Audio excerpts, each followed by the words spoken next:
Let's talk about Evergreen Miner. We have had some recent developments that have come to light, and I think it's a great time to finally tell the story about how Evergreen came into prominence. There's been a bunch of stuff that's out there. Dylan's definitely had a chance to do a lot of interviews and has been the darling of the Chia community for quite some time. But given that it now seems that Evergreen is going to cease to exist, that it's a good time to tell the story about how it came into being in the first place. And that story really can't be told without talking about a couple of companies that came together and helped birth it. So today I want to welcome Luna, aka James, who is the acting president, I think CEO of Galactechs, who's one of the companies that helped create Evergreen. So, James, welcome to the show. I'm super excited to have this conversation and just do some reminiscing about the early days, kind of tell the story of how this thing happened and some of the behind the scenes of how this came to be. Yeah, glad to be here and looking forward to it. Just to correct it, I am a managing member of Galactechs LLC along with two other managing members. Gotcha. So you don't have a hierarchy; it's more of a neo collective, as it were. Yes. I'm reminded of the what's it called, the Monty Python skit. You remember that one? Oh, which one? Which Monty Python skit? Well, it's from what's it called? The Search for the Holy Grail, where he's like, "Well, we don't have a king. We live in a narco-simiantist commune. We take it in Yes. turn." Yeah, well, I said socialist, but I got buried. But I don't remember the exact thing, but anyway, it's just a joke. Okay, so yeah, let's get into it. Let's talk a little bit. So just to kind of set the timeline, so in late 2021 was the first times that I started to have conversations with Dylan. So we had met in spaces. This was part of the Chia community at the time.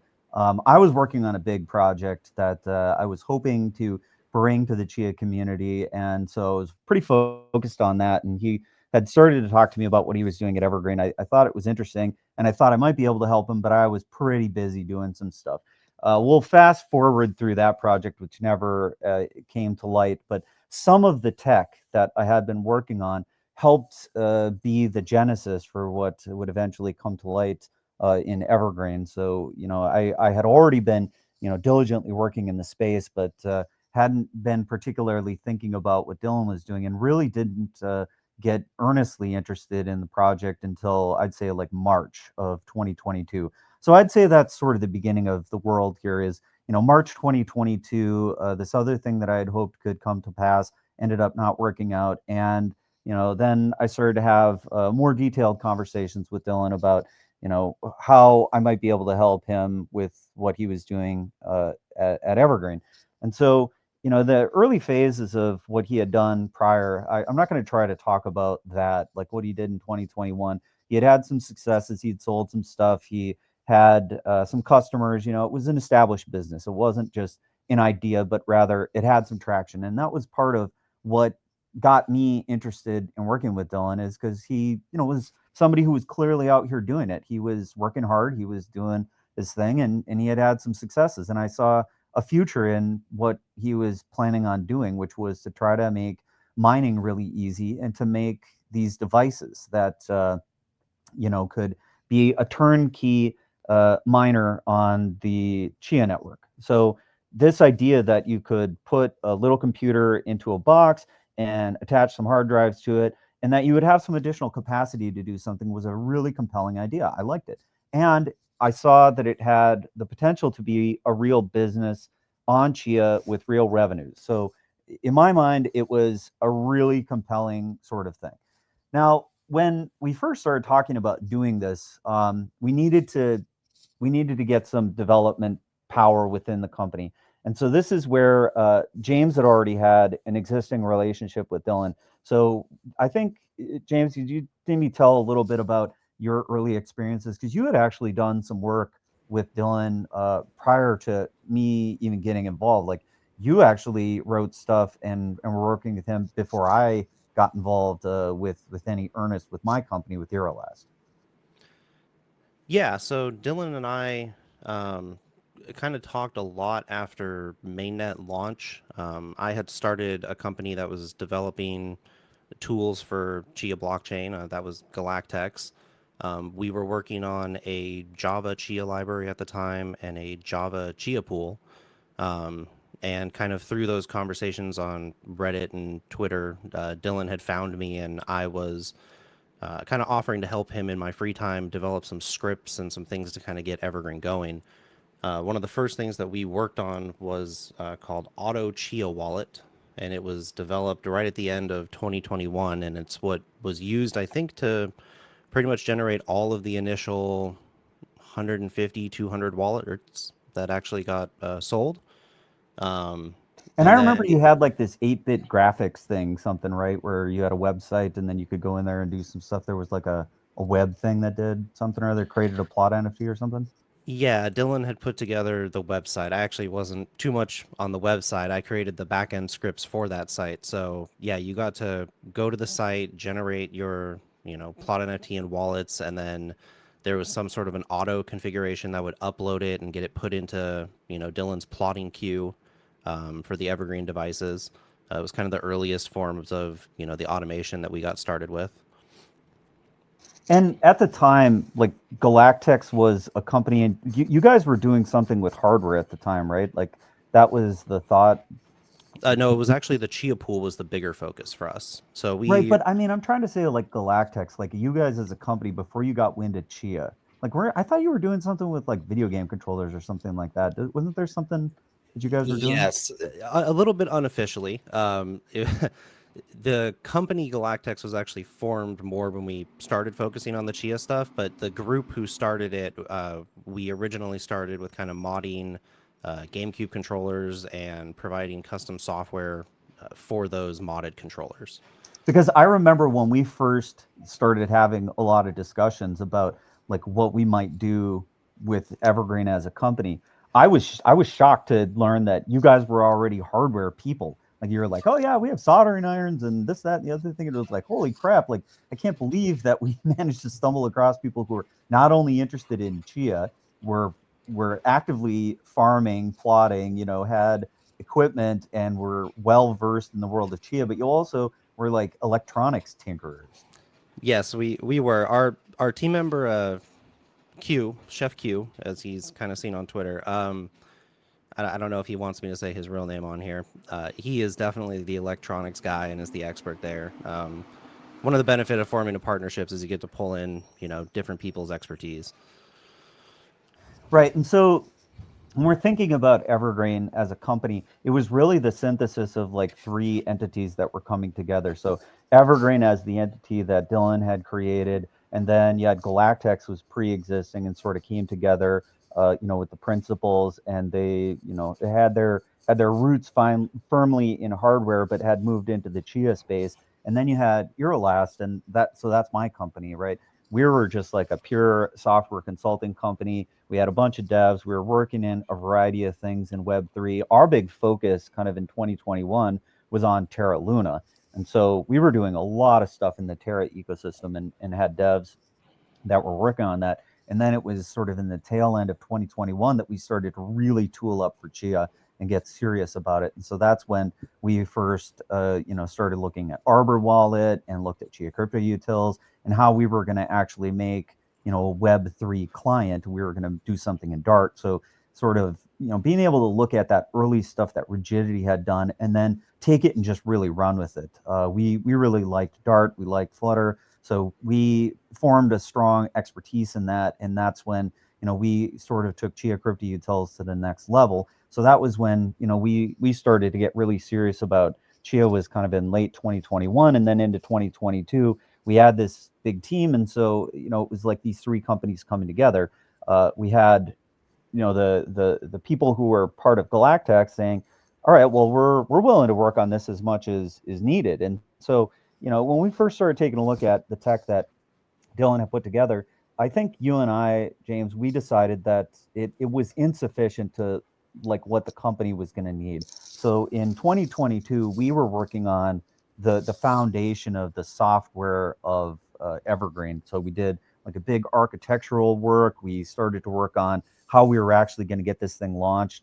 We at first had thought that we were going to use like a custom circuit board to do this. And, it was during this time that there were chip crunches and it was COVID and there were supply chain issues. And so eventually we abandoned that idea and we said, let's just use the Raspberry Pi. We'll build a case around it. We'll 3D print it. We'll kind of have all the software and then we'll launch this thing. And we called it Evergreen Miner V2 because the V1 product was the thing that Dylan had produced before James and I got involved in this, before Galactechs and Irulast started working on this in earnest. So it was throughout all of 2022 that we were working on this V2 unit, and it was in late 2022 that we finally decided that we had something good enough that we could get it launched, and that I think was like fall, October-ish kind of time frame. Does that sound right? Yeah, that's correct. And in my mind, those were some of the early, really fun days, because we were very much camped out in the hacker house in California. So I think we have to tell a little bit of that story because there was at one point where, we had some videos with VoskCoin, and Vosk really wanted to come out and do an expose on us. He's like, you should tell the story of this hacker house. And we were not sure we wanted to do that. So we never actually shot that video, but I think in a lot of ways it was a lot of fun because we were starting to take over your garage, right? I mean, that's what was happening. Like your entire house got taken over by this entire endeavor. I mean, we can talk about the literal server room we built into my downstairs for this project. So yeah, no, those were definitely the fun and the exciting days of Evergreen. Definitely the ones I look back on with the most fondness. Yeah, it was great. It was right when we actually decided to kind of work full time with Dylan. His van life went from wherever he was living in his van at the time to it basically was permanently parked in my garage, or in the driveway in front of my garage. Dylan basically lived at my house for months. I actually don't even know the whole time frame. There was just a long period of time because even after he wasn't living there, he basically was living there. I spent pretty much his entire time at the facility, but it was fun. It was constant work, but in a good, exciting way. We were all incredibly driven. We all had insane amounts of passion to get this project launched. And it was just exciting to be doing something new and to be, creating something that didn't exist in the space yet. And like when I remember those early days, so at the house, it's a fairly sizable house, and so you guys had multiple different rooms, and there was a room upstairs, and that had some server equipment in it already, but it wasn't a server room canonically. It was just a place where you had a rack, and so you said, hey, we could put some stuff in here. We could plot in there, and so I think the 3D printer was in there, right? And we were printing cases, and we were working on the genesis of how we would actually build these units because if you think about what we were as a company, in a lot of ways we were a consumer electronics company. We were selling a electronic computer to consumers directly, and we founded it out of a garage, and we called ourselves the Apple of crypto. It felt like we were doing something like that, like we were creating this consumer electronics company, and we had a vision for what else we could do with this device. I mean, essentially we were going to put a computer in everybody's house that was going to be on all the time and that could do other stuff because we were like, well, there's headroom. The Pi can do more than just what we're asking it to do because the code that you were writing was so efficient. I mean, I think we really can't tell this story without talking about picking Rust as a language. I know that you had a passion for Rust, and it's one of the things that Chia has started to move towards as a programming language. But you were all in on Rust back in 2022. You're actively making the entire backend software, the operating system, and everything that would go on the device was all written in Rust, which is a very low level, very efficient language. Yeah, the decision to move to Rust was, I think, one of the best ones we could have made. The Java library at the time is what I was attempting to run everything with, and I was having issues with performance with some of the larger primitives on Java. So switched over to Rust. First Rust code I had ever touched was January 2022, and I think within 4 or 5 months, we had a full working Chia library with clients. It wasn't long after that I had completely rewritten proof of space in Rust. So the entire C library was rewritten. Finite state entropy was completely redone, and we have a fully working proof of space implementation that relies on absolutely none of Chia Network Inc.'s code. So that allowed us to do a lot of great things with the Raspberry Pi devices. And I think Chia moving towards Rust is also a great decision for them because it's going to allow them to continue to support more and more devices. I would love to see the Python fully removed from that, but eventually, or I'll do it myself sometime.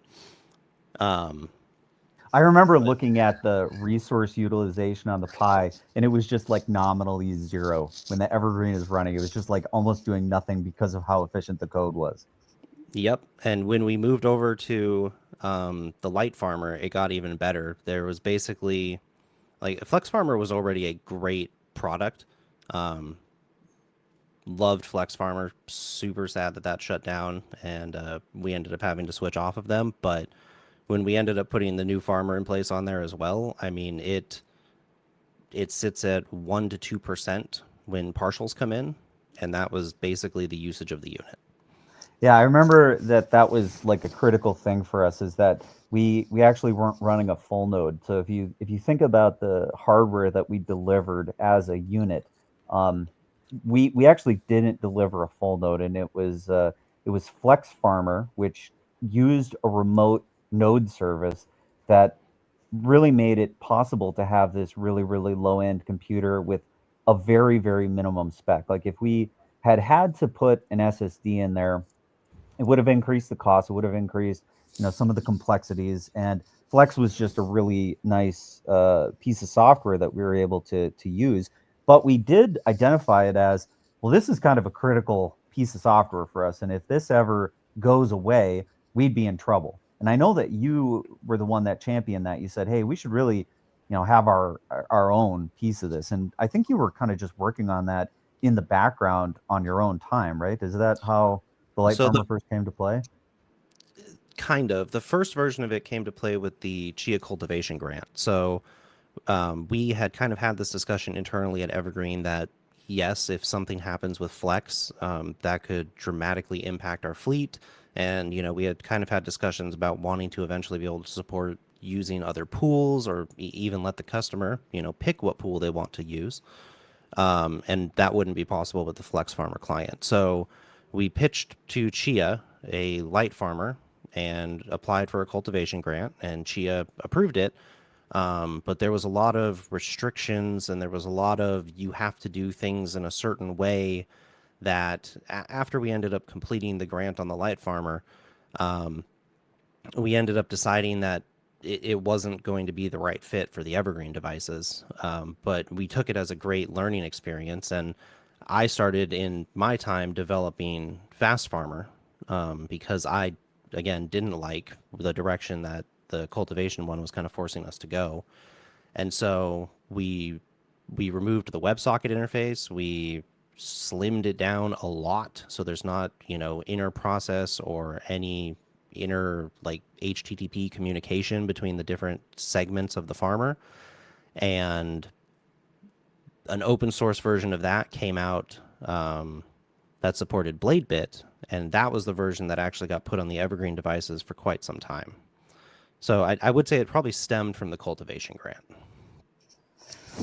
And it couldn't have come at a better time, because that's when Flex Farm, the whole Flex Pool, Flex Farmer, they decided to shut down, and they said, we're not going to open source the code. We're just going to go away. So if we actually hadn't been working on this, we could have found ourselves in a bit of a sticky situation, because we would have had to then scramble to try and figure this out. So the fact that we had some thought and that we had been working on it was good timing, because it allowed us to switch to our own code base. So I think the thing that you really have to understand about Evergreen is, we were in a lot of ways a consumer electronics company, but we were very, very, very heavy on software. We wrote a ton of software for this company. I I really can't emphasize that enough, is that how much code we were writing and how much of it was completely independent of Chia Network Incorporated, right? I mean, from like having a full wallet SDK that didn't rely on any of the Python code and Chia crypto utils, having the Rust code base that would eventually become Druid Garden XEH utils, which is what you've been working on for a super long time, being the foundation of an independent base of code that's written in Rust that does a tremendous amount of stuff on the farming and plotting side of things. These two code bases coming together, essentially comprising the back end and then the mobile side of it. So you've got the wallet, which is largely being developed on top of Chia crypto utils, and then you've got the entire back end infrastructure and the operating system and everything that's running on top of the Evergreen units, all being written in Rust. And all of this code is independent of Chia's code base. I think that that's just like we can't emphasize that sort of story enough of how much software we wrote at this company. And the most important part is the majority of it is open source. There are some key business critical applications that obviously were not, but the entire Druid Garden XEH utils and Chia crypto utils are both open source libraries that anybody could pick up and start developing applications with. And that always was a big commitment that I wanted to have. Like, as we developed things, as we did things, I thought it was important for a variety of different reasons, to make sure that we were showing our work, right? Like Web3, it's so easy to get rooked. It's so easy for things to sneak in that aren't good. And open source makes it so that, if somebody wants to go in and look at what we're doing, they can see what we're doing. And so we open sourced so much of what we did at Evergreen, and it was always driven by my desire, and I know by your desire. I know that that's something that you really, really believe in, and I really believe in it a lot, because I thought, if we're going to have this community flourish, if we're going to have Chia be a thing, we can't have all this code proprietary locked away. It's got to be stuff that everybody can learn from. And I felt like I learned from some of the stuff that had come before me, and I'm going to keep giving props to Rigidity. He definitely inspired me in a lot of ways in what he did with some of his early SDK stuff. So we all build on each other's work, and so I think if you haven't had a chance to go check out what's going on in Druid Garden, you definitely should take a look at it. For whoever's hearing this and listening to it, it's a fantastically rich code base that does so much, and it continues to get used. There's code that's written there that's being used in a variety of different ways, and I know that your repository is getting traction, so we'll definitely put it in the show notes and link it. Open source was something we were firmly committed to, and what came out of the cultivation grant that we got, we did publish that as well. So that was a commitment that was required of us, is that when we put the cultivation light farmer out, that also got open source. So all of that code is available for people to take a look at, reference, and learn from. And of course, if anybody has any questions, they're welcome to reach out to me. And I know that one of the reasons that you first got on my radar was I heard that you were working on a full node in Rust, and that was long, long, long ago. Was that ever actually happening? Were you working on a full node? I am and have been. The full node is probably the most complicated part of putting this whole system together, and over the past 3 years, it's been getting all of the building blocks in place. The Druid Garden library is definitely at a point where I think all the building blocks are there. Unfortunately, the full node doesn't pay my bills at the moment. If it did, I would gladly spend more time on it, but I have to currently spend my focus on the work that pays the bills. Well, but it is still a goal and a desire of mine to get that out. Yeah, and when I say we wrote all this code independent of Chia Network Incorporated, the one thing that we never fully accomplished was actually having a full node that could generate blocks independent of the Python code. So at Irulast, what we had done, one of the things that we had spent quite a bit of time on was having a reliable full node infrastructure. So we were able to run an infrastructure that powered all of what we were doing at Evergreen. Because if you think about building a company on top of Chia, you really have to have something that you can talk to pretty much consistently. So a lot of wallets have worked this way, where you have some RPC endpoint where you can essentially just ask about coins that are related to you, and then submit coin spends. I mean, those two things, if you can do those two things, you can sort of have a fully functioning wallet. And there is a way to do this in a very decentralized way, which is how Sage Wallet has started to move in the direction of. So instead of having a centralized place that you talk to, just going against the swarm of all the Chia nodes that exist. So we were definitely reliant on the Chia full node infrastructure that exists out there, because you have to interface to that distributed database. So we were, in a lot of ways, still tied to that code base until such time as you could actually have a completely independent full node that runs on a completely different code base. And so that was sort of the first thing that I had heard that you were working on, and it really made me want to talk to you. Like, I was excited about that. I had seen what had happened, like in the Ethereum space and in the Bitcoin space, as they got to the point where they were mature enough to have a diversity of clients. And I was really excited for the day when Chia would have a similar type of thing. So hearing that you were working on that was the thing that got me excited about you as a developer. And so when we first, had a chance to start interacting, that was the thing that I was most curious about was, are you working on this? So it's cool to hear that you've been kind of tinkering around with it and that all the building blocks are in place. I think, if somebody's listening to this and they want to see that happen, I think, Luna and James's door is open. So feel free to hit them up if you want to see a fully independent Chia full node exist, because it sounds like we're banging on the door of it finally. And I think we definitely need it. I mean, this last weekend is a great example of why, client diversity is important. It is possible that another client would not have had the same bug that the default Chia one did. And I think I even heard something interesting in a space last night where, because everybody upgraded to 251, that a soft fork just got automatically approved somehow. I got to look into that a little bit. Did you hear about that?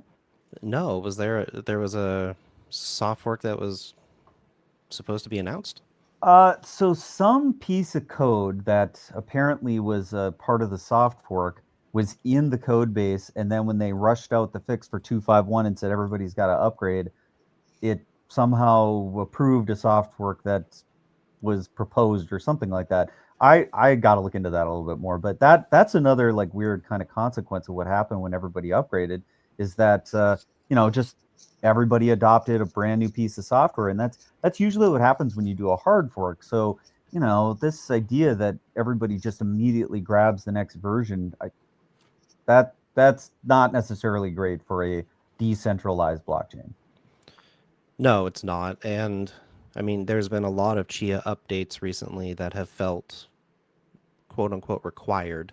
Um, at this point, there is a large majority of the network that can't vote to, be out of certain forks or certain opcodes at this point.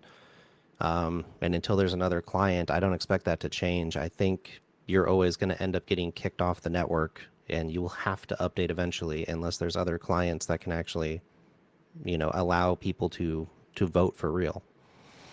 Yeah, and that is essentially what just happened. Because if you have an upgrade that's mandatory, then there is no ability to stay behind or to vote with your feet and say we don't want this piece of software, because now whatever happened with the mempool. So unless somebody actually went and forked the code base and did something else and then published that, and a bunch of farmers are on that one, we're in like monoculture land, which I think is not necessarily decentralized. And to bring that back to the world of Evergreen, like when you and I would talk about what we wanted to accomplish at Evergreen, the decentralization ethos, you and I think always wanted that. Like we really felt like having this, this diversity of these nodes out here that could run this software and be a part of the ecosystem, and trying to find a way to make sure that it existed independently of Evergreen was important. And I think that that's going to be an important thing that we talk about as Evergreen looks like it's going to wind down. Like, what does that mean for the people who have this Evergreen equipment? Because if the equipment is truly decentralized, then it means it works without a centralized entity existing. So if these things shut off because Evergreen ceases to exist as a company, then we didn't really achieve like the decentralization vision that we had hoped for.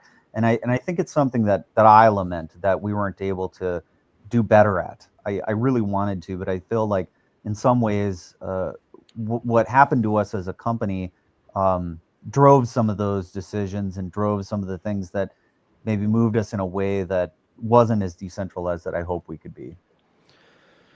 Yeah, there's a lot more privacy, decentralization, and security that I wish we could have focused on, especially in the early days of Evergreen, because once things got solidified, they definitely stayed solidified.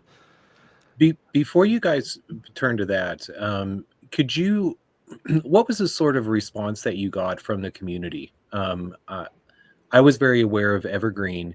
Um, what did it look like from, say, orders or what your response was from the community?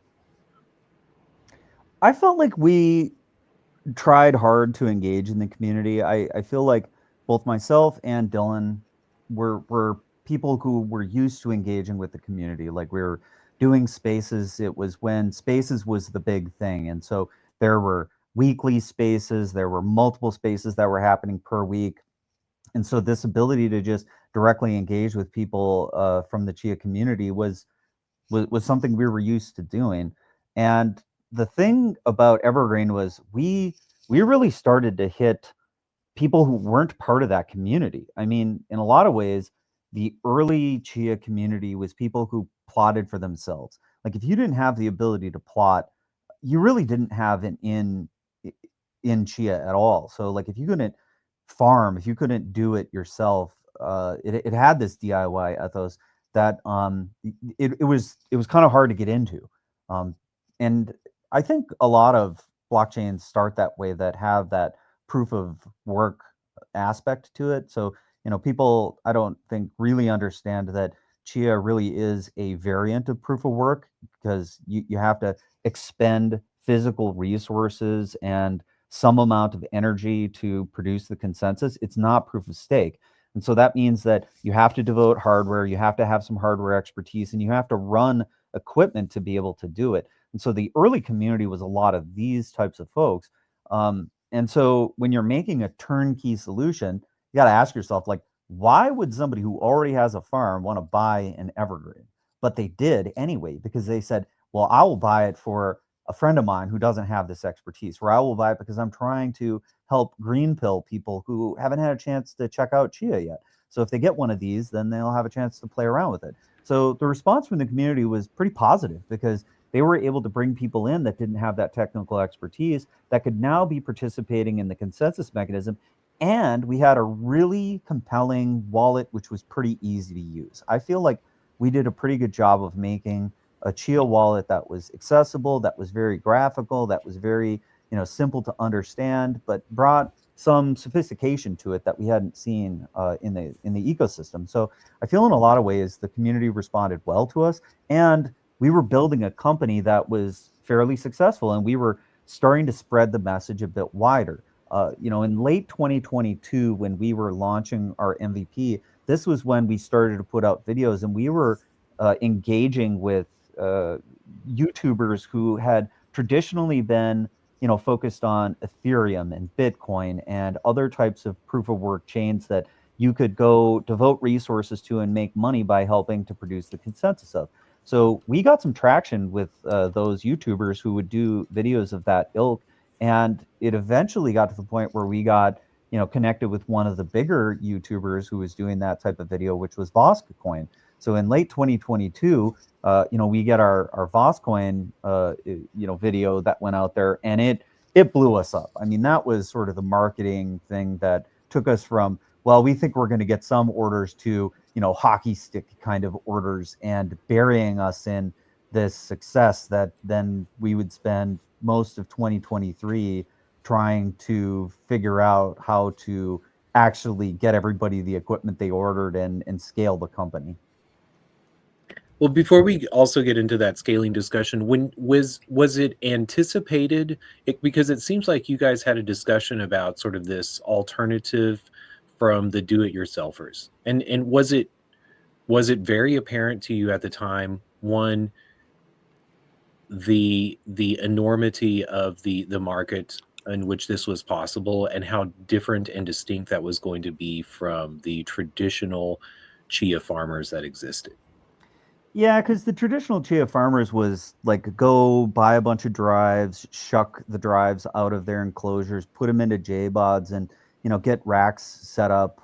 Like there was a lot of this do-it-yourself kind of stuff, and you had to have some amount of expertise to get it done because it took a long time to do plots. It took a lot of time and effort, and it was fairly technical in its requirements to pull that off. And so as we were starting to build a turnkey solution where we pre-plotted the drives, it was completely different than what had existed in the Chia ecosystem before. Because if you wanted to, be a part of the Chia ecosystem, you pretty much had to have plots, you had to have drives. And that means that you had to plot a drive. And if you just open up the software and create a one plot, that's not that hard. But to even fill a drive, it could take you a good week to do it. And so it felt like this big barrier to really participating and being a part of it. And the documentation wasn't great early on either, so it felt like you almost had to be a sysadmin to even know what you were doing to get started. Pretty much everyone I knew in the early days of Chia was some programmer or some sysadmin or had some technical background. And, Grant touched on this briefly, but it was one of the things that was the most important to us at Evergreen was to make it easy. And a great example of this is I gave both of my parents an Evergreen unit. My dad is kind of technical, my mom a little less, but both of them were able to get the unit online. Both of them were able to open up the app and figure out how to use it. And that was great. I mean, to me, that was a good litmus test of this works, and the average person can use it. Yeah, and just this whole concept that like you could have this little thing that was sitting on your desk that didn't make any noise, didn't really produce any heat, and had this little green light on it, and just would drop a coin every so often. It was I don't know, it was so fascinating to me. It was just such a cool thing, and when I would walk it around, because I would take my unit and show it to people, and they were like, "Oh, this is so cool." And it was kind of at that time that we were turning towards, well, we could have this little like 2 unit thing towards, well, we should have 4 drives or we should have 10 drives, and getting towards a little bit bigger kits, things that people wanted to get into Chia in the way that they would normally get into mining other cryptos. It was very common to spend $3,000, $10,000. So, just trying to say, well, this is what the market wants. They want to spend about that much money. And if they can get a decent, return on it by mining Chia, by farming Chia, then this would be a pretty compelling product. No, this was around the time that I discovered Chia, and I was very excited about exactly the prospect that you describe. It was exciting to me to think that some of these issues of joining in a network, engaging in the consensus security, seem to be answered. Things have happened to walk that back a little bit with the GPU grinding, but we're at 40 minutes. Before we maybe turn the page and talk about the scaling and some of the issues that brought to Evergreen,